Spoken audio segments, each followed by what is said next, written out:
So, if you've been listening to this YouTube channel, you will by now know that we see things and we're calling things the way they are. And in doing so, we hopefully have narrowed the audience to people who are serious, who are interested. We're not making any effort to be popular. I don't really care whether this elicits a bunch of likes or thumbs down. But we're here not only to define the problem and to point out the obvious.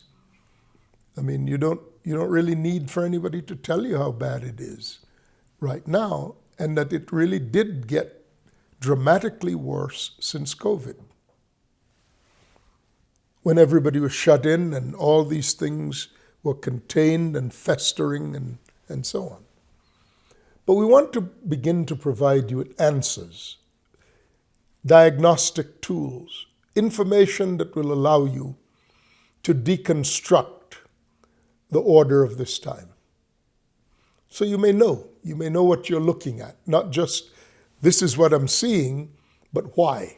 Why is it so?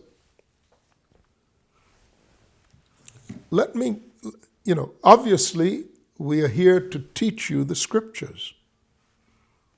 And our hope is that you'll come along and actually stay the course, even if you're offended, that you will stay the course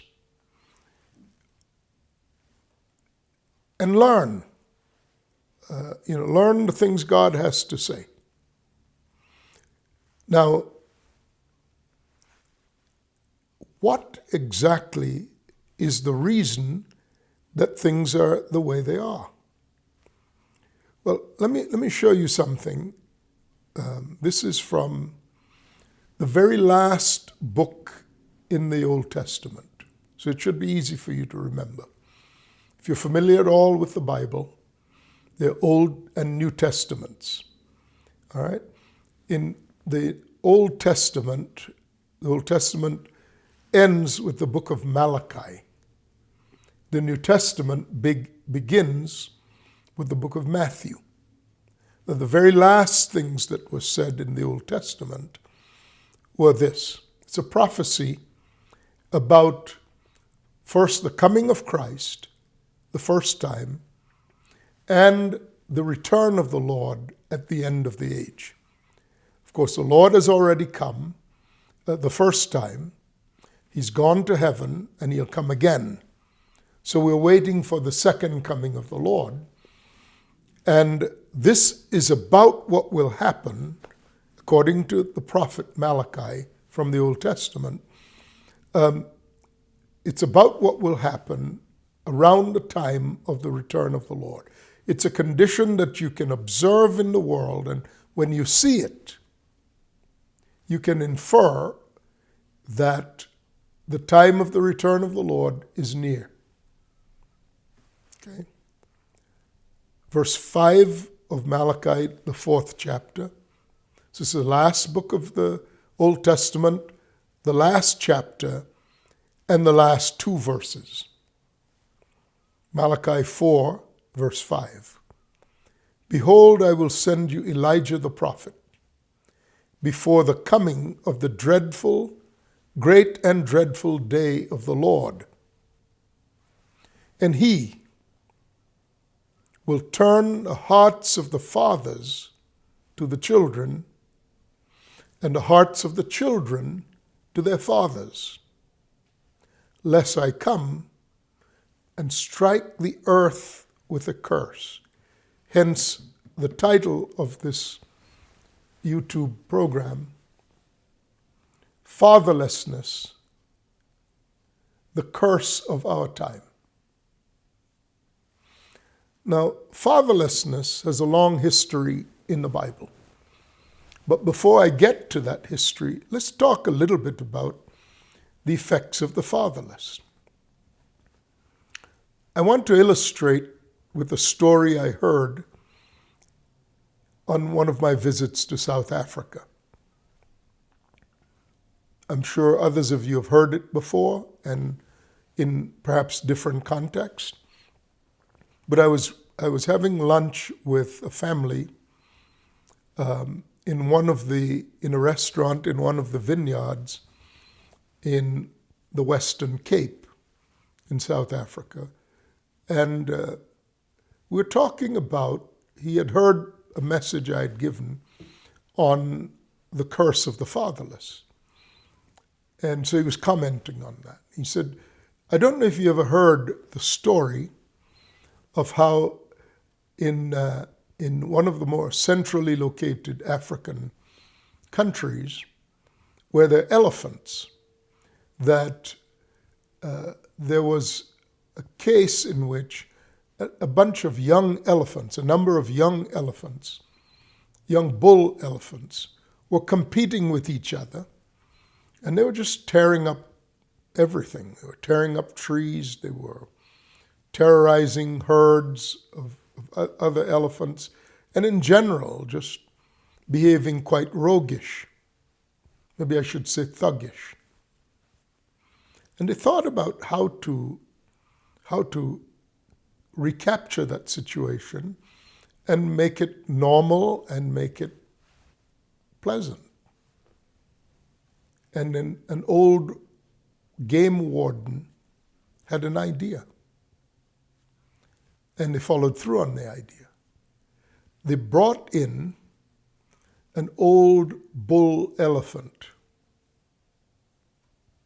and just let him loose. And in short order, the problem was solved, because that bull elephant disciplined the young rogues, and a kind of order was restored to the savannah. That was his story to me about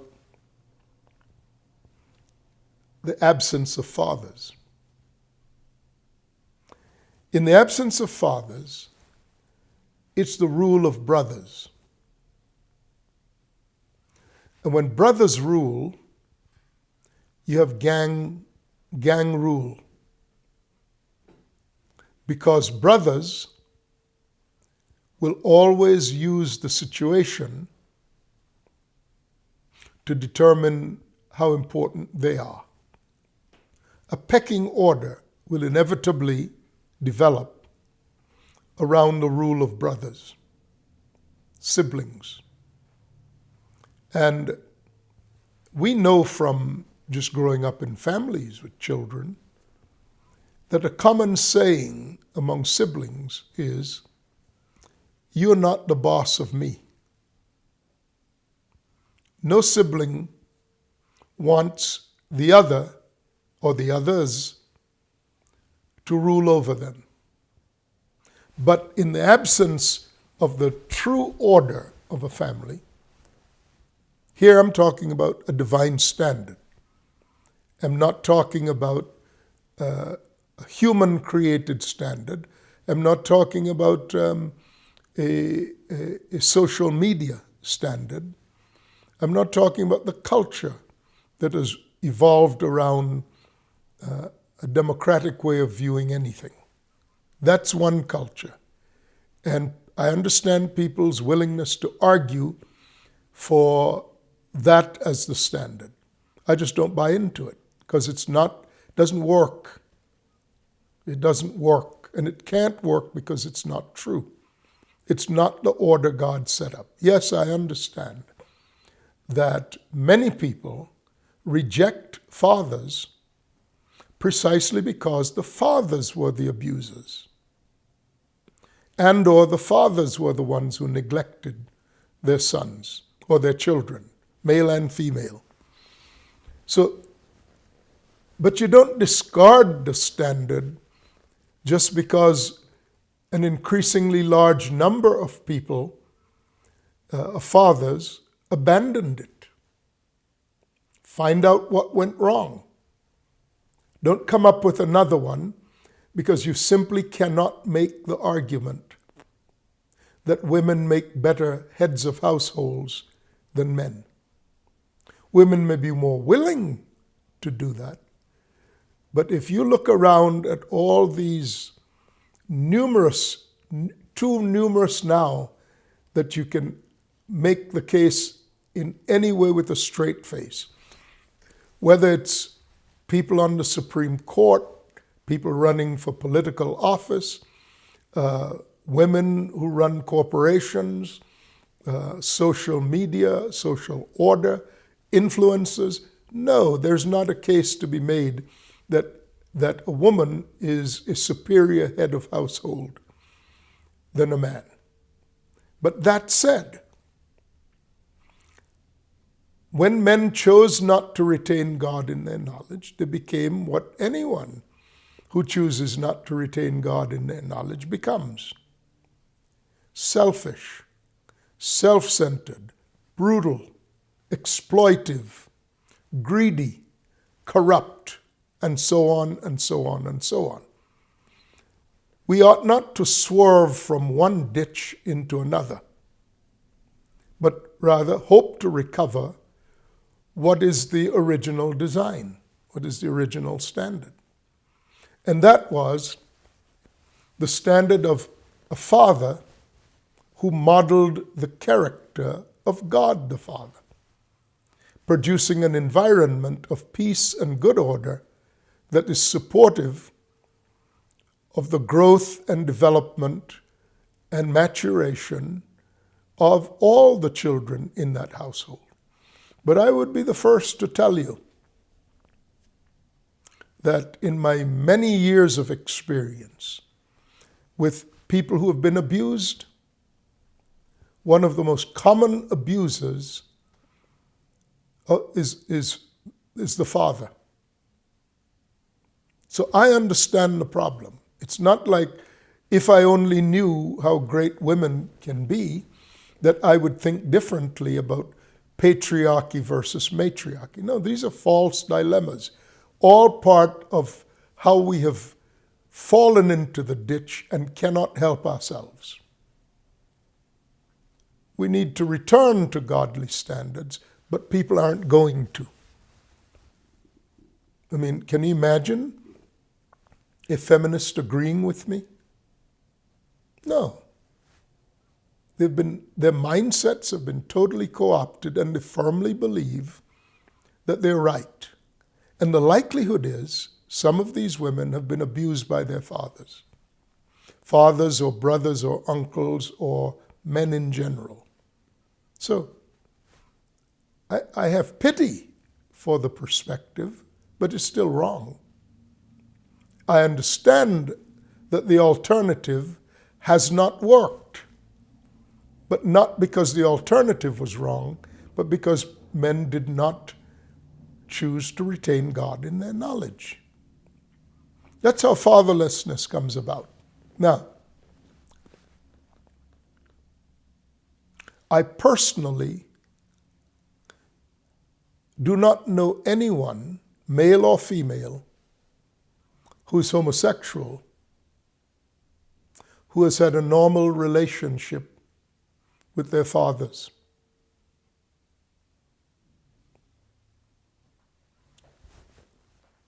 I understand that I fired a shot. My hope is not to convince anyone who believes in their own infallibility. I don't really care. I don't really care. It's not to discard anybody or to favor anyone over another. It is genuinely to find solutions. But we can't take things off the table that in fact are the solutions and ever come up with anything that would work. That's why we've spiraled out of control. And in fact, I hesitated to get into this environment precisely because I know that people are still very addicted to their own perspectives.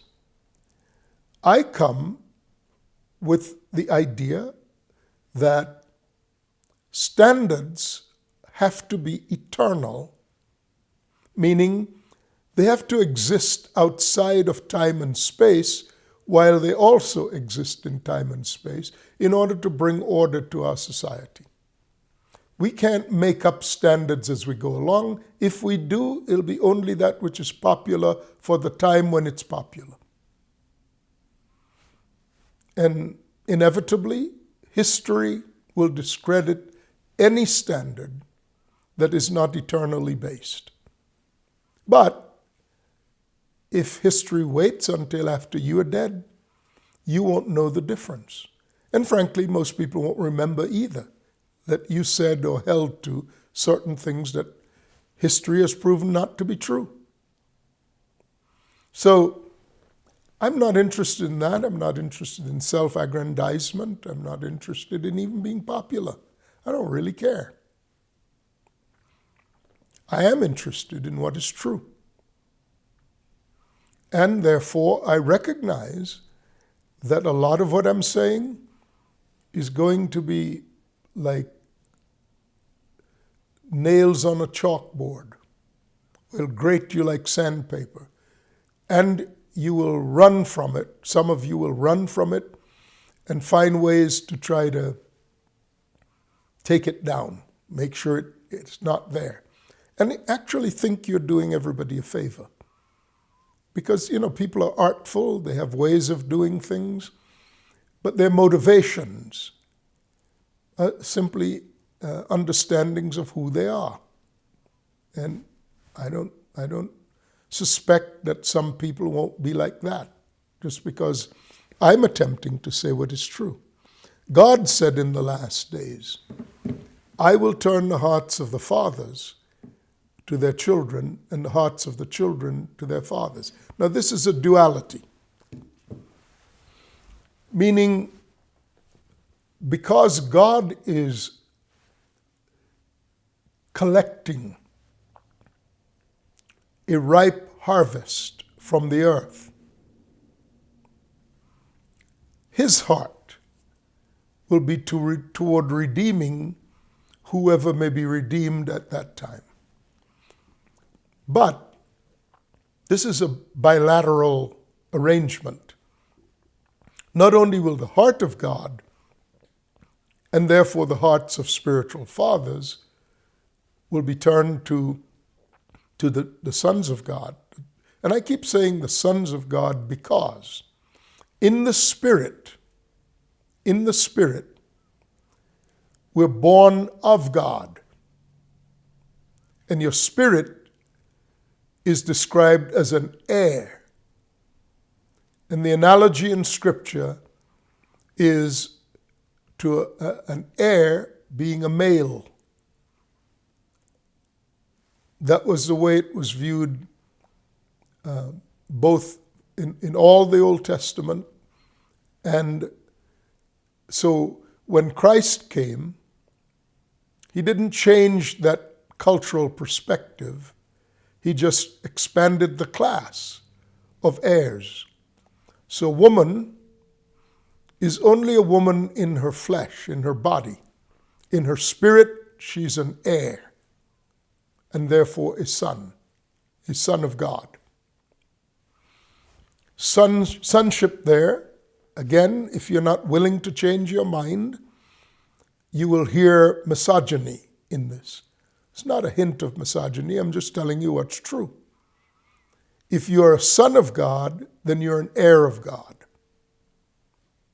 There's no reference to God having any relationship with anyone who's not an heir, who's not a son. Now, humans have male and female heirs, but that's not the model. The model is that a woman has a right of inheritance equal to that of a man as a son of God. That's the standard. Among humans, it's different.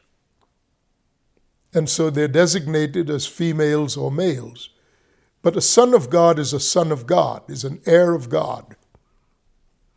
And rather than speak in a fashion that is incomplete and inaccurate, I choose to speak in a fashion that's both complete and accurate, knowing I have to explain it to a mind that is not familiar with Scripture.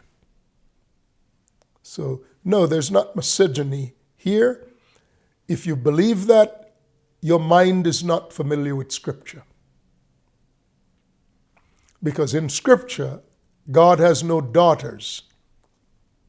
Because in a culture where daughters were not favored and sons were favored, it was not conceived that a woman could have an inheritance in that culture, both naturally and spiritually. Christ changed all of that by elevating all to the status of being born of being capable of being born of God, and therefore a right to inherit an estate from God as Father. That, again, as I mentioned earlier on, there's this duality of Scripture. One refers to the natural order of things, the other refers to a spiritual order. The natural is used to illustrate the spiritual. It is not used as the leading way in which we understand Scripture. Scripture is to be understood by revelation, not by reason or by inference. Once you see what the principle is, and that comes by revelation, then you may infer by example how it is applied. From the Garden of Eden,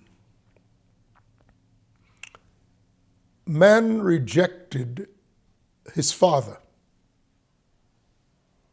Adam and Eve rejected God. The first culture of earth was that of sonship. When that was lost, the second culture of earth, the second oldest culture on the earth, is that of the orphan. By definition, an orphan is fatherless. So we'll use the terms interchangeably, orphan and fatherless.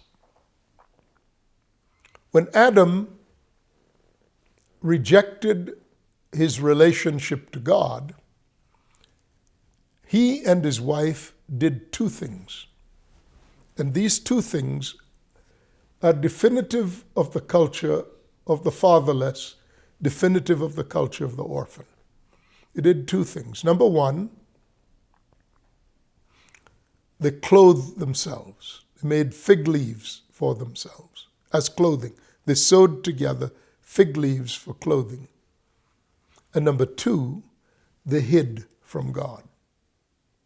Now that's early in the book of Genesis. As early as chapter 3. Now, what does that mean? That they clothed themselves and they hid. Now, before they fell, they didn't have any physical clothing on. But they really were not naked, because they were clothed in the light of God's presence, because they walked with God every day. Now, if you stand in the midst of a blinding light, if you're surrounded, not just if the light is behind, but if you're surrounded by a light so glorious, so luminous, so powerful, that it surrounds you, then the fact that you may not be wearing anything on your body by way of clothing does not mean that you're naked. Because nakedness is relative to being seen. Adam and Eve in the garden were clothed in the glory of God. We're told, for example, in the New Testament, if you walk in the light as he is in the light, you'll have fellowship one with another, and the blood of Christ will cleanse you from all sin. This is the heavenly dwelling that Paul said in 2 Corinthians 5 that we long to be reclothed in. So Adam and Eve did not have clothes, but they weren't naked because light, the light of God's presence, was their clothing. When they left the presence of God, the light departed. And they clothed themselves with fig leaves. Why? Why would they even think there's a need to clothe themselves? By the way, the mental state that accompanies that vulnerability is to be ashamed. To be ashamed. Why did they clothe themselves then? Well, because when their perspective on who they were was not a reflection of their relationship to God, then their perspective on who they were was in their relationship to the animals around them, to the natural world. They shifted in their consciousness from an identity related to God to an identity related to the rest of creation all around them. And they inferred from it that all around them, animals clothed in skin was the norm. So they ceased seeing themselves as the offspring of God, and they adopted a view of themselves as being only as an extension of, or by comparison to, creation all around them. When God actually clothed them, he put skins on them. And that gives you an idea of how they viewed themselves relative to how the animals all around them were. So that's one of the two things they did. Number one, they clothed themselves because their identity had changed from being creatures, or sons of God, with a mandate to rule creation, and seeing themselves then as creatures like all the other creatures around them. So their identity changed. When you have a changed mindset, one of the evidences of that change is an identity change. You'll change how you see yourself. That was one of the two things. The other thing was they hid. They hid. Hiding was an indication that God, who had become their favorite companion, they walked with him, he walked with them, they lived, moved, had their very being in his presence. Now God was viewed as the threat to their existence, because you typically hide from anything that is a threat to you. They hid from God. What does that mean? It means that God ceased to be, in their minds, their father.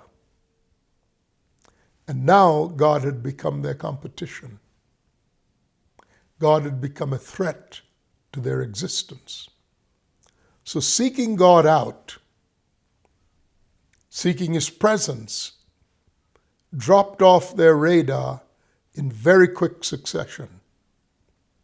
They instinctively treated God as an enemy. Now, when God is your enemy, when anyone is your enemy, you never think they're also going to be your supply. You never think they're going to act for your good. Because you've set up this new paradigm of survival. Hiding was the earliest form of survival that man evinced once he departed from the presence of God. He hid. They hid. They now saw themselves endangered. The presence of God was no longer welcoming. The presence, as far as they were concerned, the presence of God was an existential threat. to who they are, to their survival. So it tells you something else even. They changed from the mandate to rule, and by that to be a resource to creation. And they changed from that, a mandate and a resource to rule, to consumers and survivors.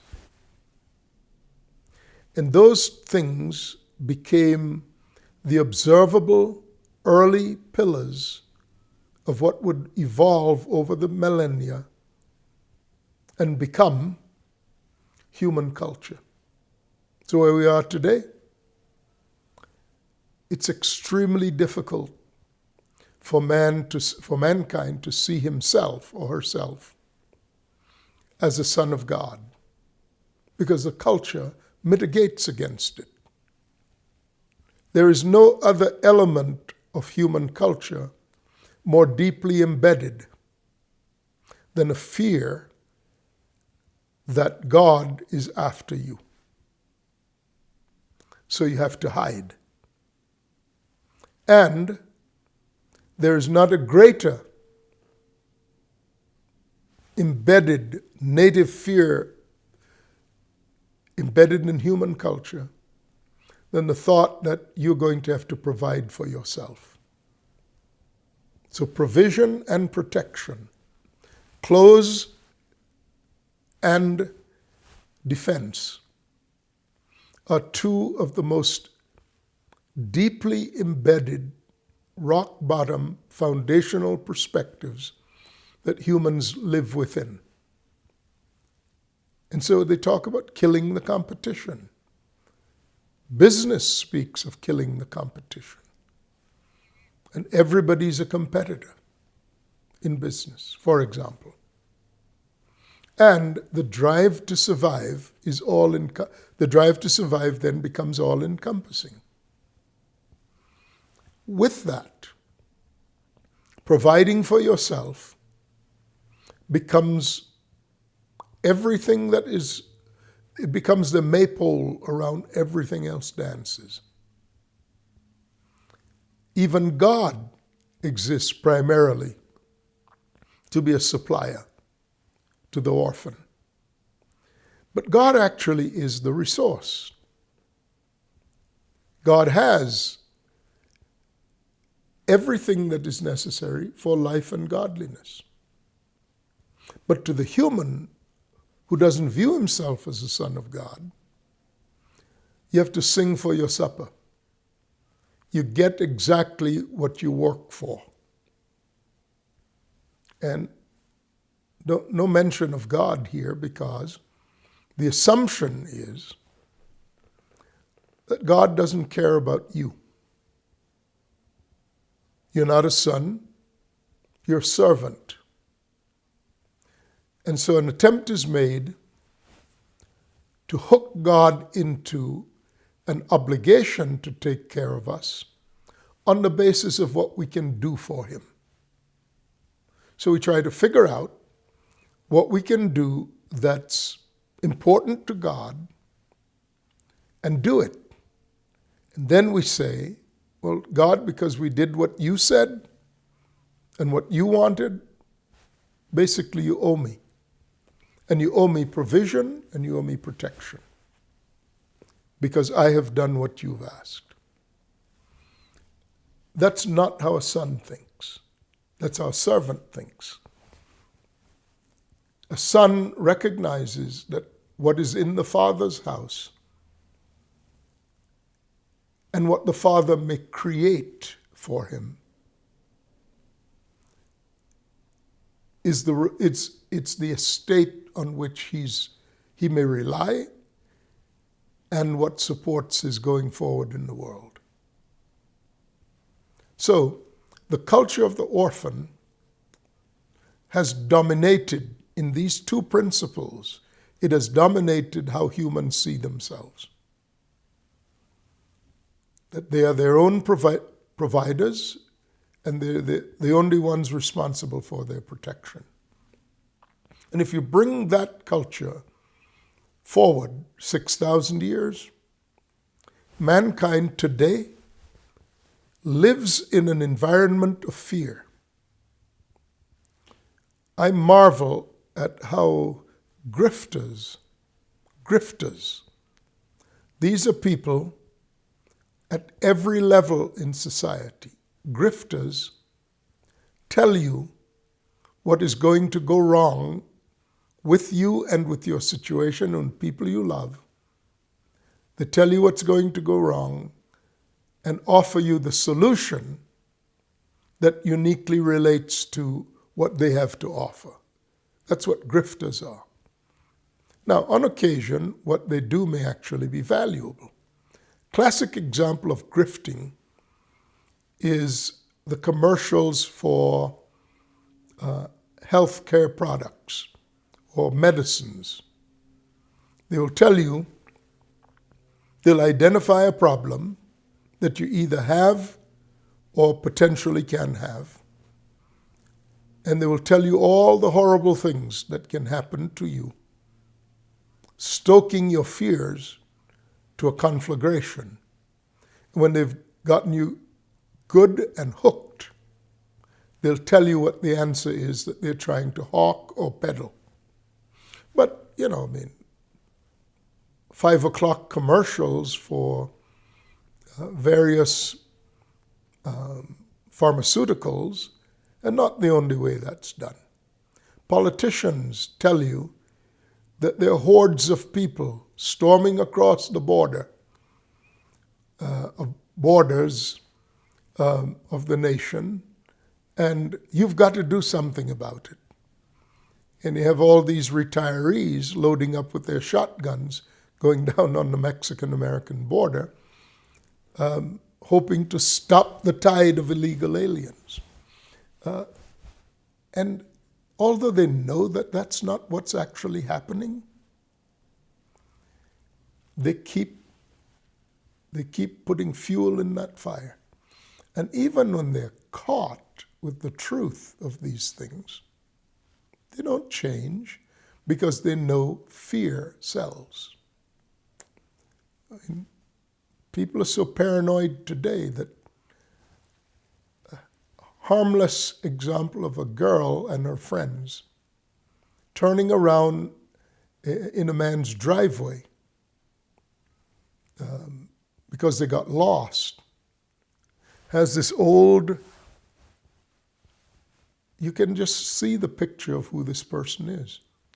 Sits in, watches TV, hears these hawkers on various networks telling them how, just outside their door, evil intended people are driving up their driveway right now to invade their homes and to kill them.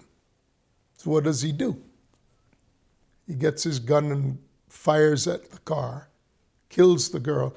And even when the judge has him on the stand, he's joking and acting like he did nothing wrong.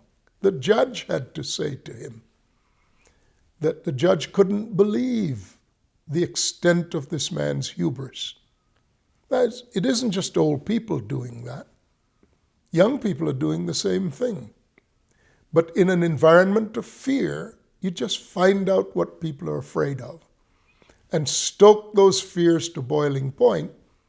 And in this culture of the orphan, where the provision and protection are your two greatest priorities, you'll turn a population on its head, just like the grifters have done. It's not really the grifters' fault, but they're not innocent. It's that a population has forgotten God and they're trying to figure it out, and the only template they have for doing so are the traditions of culture. And that culture is rooted in the culture of the orphan.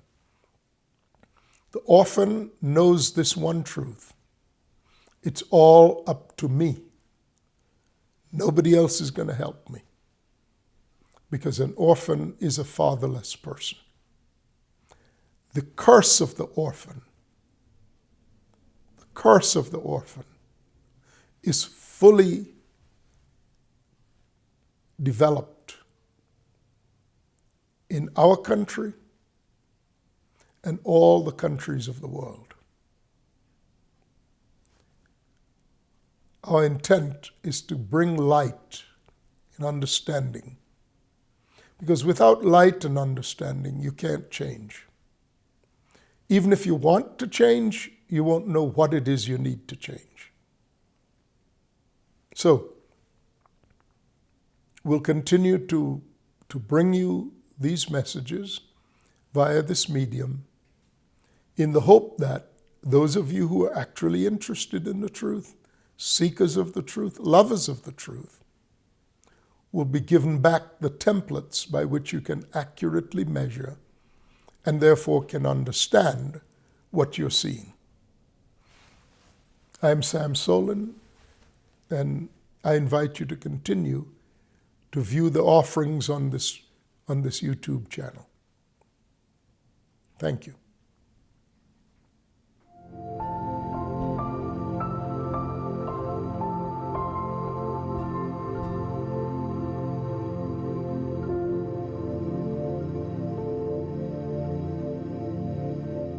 May mercy, grace, and peace be with you always. Thank you for watching.